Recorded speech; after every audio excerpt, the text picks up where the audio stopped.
निर्जन द्वीप प्रशांत महासागर के विशाल पानी के बीच में जमीन का एक टुकड़ा सैन निकोलस द्वीप। एक महिला यहाँ वर्षों से अकेली रहती थी। कल्पना करें कि एक निर्जन द्वीप पर 18 साल अकेले बिताना कैसा होगा, और जब आप अंततः सभ्यता में लौटेंगे तो आपको कैसा महसूस होगा।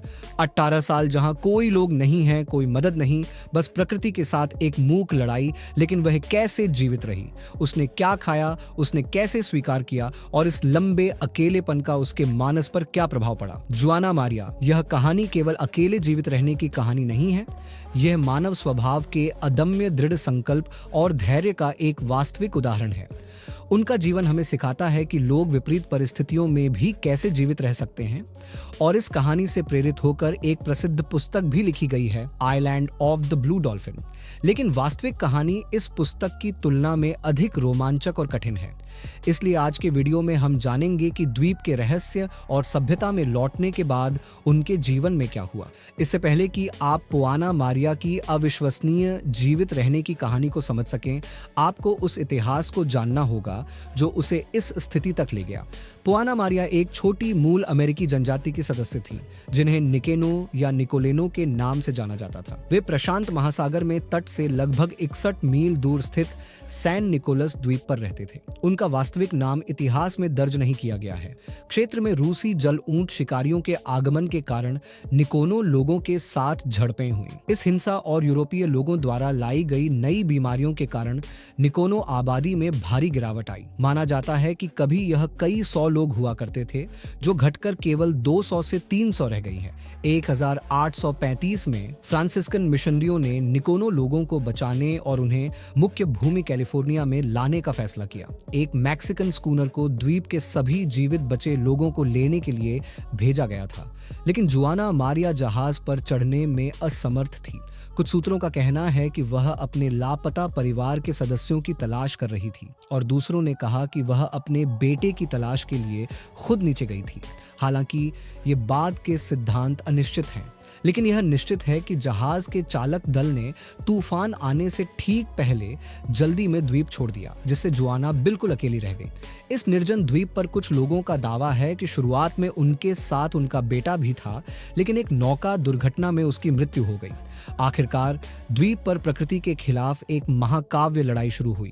सैन निकोलस द्वीप पर जुआना मारिया का अकेला जीवन बहुत कठिन और क्रूर था।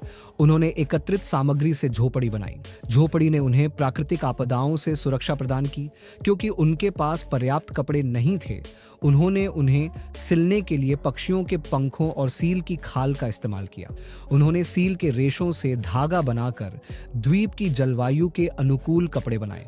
इस निर्जन द्वीप की जलवायु में भोजन इकट्ठा करना एक और बड़ी चुनौती थी। वाण मारिया द्वीप पर वन्य जीवों पर निर्भर था। उसने अबालोन और अन्य घोंघे, सील और पक्षियों का भी शिकार किया। द्वीप के कुछ खाद्य पौधे उसके आहार में थे, जिसे वह अपनी पानी की जरूरतों को पूरा करने के लिए द्वीप के एक छोर से दूसरे छोर तक ले जाती थी। उसने वर्षा जल एकत्र किया, जिसे उसने प्राकृतिक छिद्रों में एकत्र किया और उपलब्ध सामग्रियों से पानी के कंटेनर बनाए।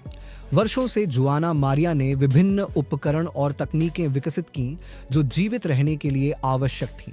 उनके बेटे की मृत्यु और मानवीय संपर्क की कमी उनके लिए गंभीर चुनौतियां थीं। हालांकि उन्होंने अपने अकेलेपन से निपटने के तरीके खोजे। उन्होंने अपना अधिकांश समय प्रकृति के साथ बिताया। पौधे और जानवर उनके दोस्त थे।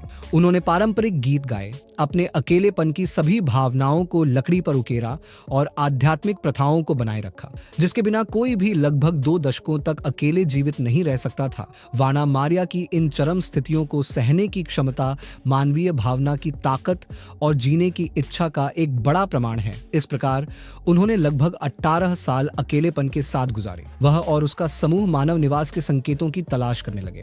एक रात उन्होंने झाड़ियों के पीछे से एक महिला को देखा। वह जुआना मारिया थी। थोड़ी देर के बाद वह साहसपूर्वक आगे आई और मेहमानों का मनोरंजन करने के लिए तली हुई सब्जियां और प्याज की पेशकश की।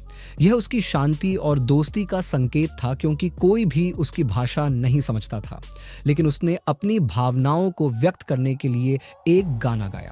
वह द्वीप छोड़ने के लिए तैयार था। फिर जुआना मारिया को निवर के जहाज पर सांता बारबरा कैलिफोर्निया ले जाया गया, जहां वह निवर और उसकी पत्नी के साथ रहता था, जहां वह पहली बार घोड़ों, यूरोपीय कपड़ों और शहर में नए जीवन से आश्चर्यचकित हुआ। हालांकि भाषा की समस्या थी, उसने नए वातावरण में ढलने की कोशिश की, लेकिन द्वीप के भोजन और नए भोजन के बीच अंतर के कारण उसका शरीर कमजोर हो गया।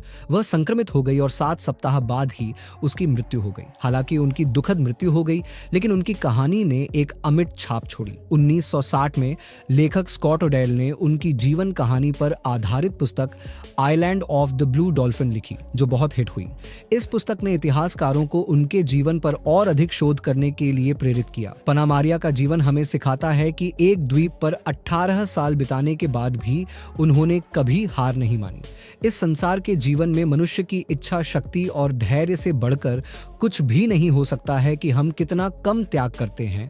कभी कभी हम केवल पैसे और विलासिता के कारण एक दूसरे को छोड़ देते हैं। उन्हें इस कहानी से सीखना चाहिए, क्योंकि जीवन में अच्छा बनने के लिए केवल पैसा और विलासिता ही नहीं, बल्कि मानसिक शक्ति और इच्छा शक्ति भी काफी है। यदि आपके पास पर्याप्त मानसिक शक्ति और इच्छा शक्ति है तो आप वीडियो पर टिप्पणी कर सकते हैं।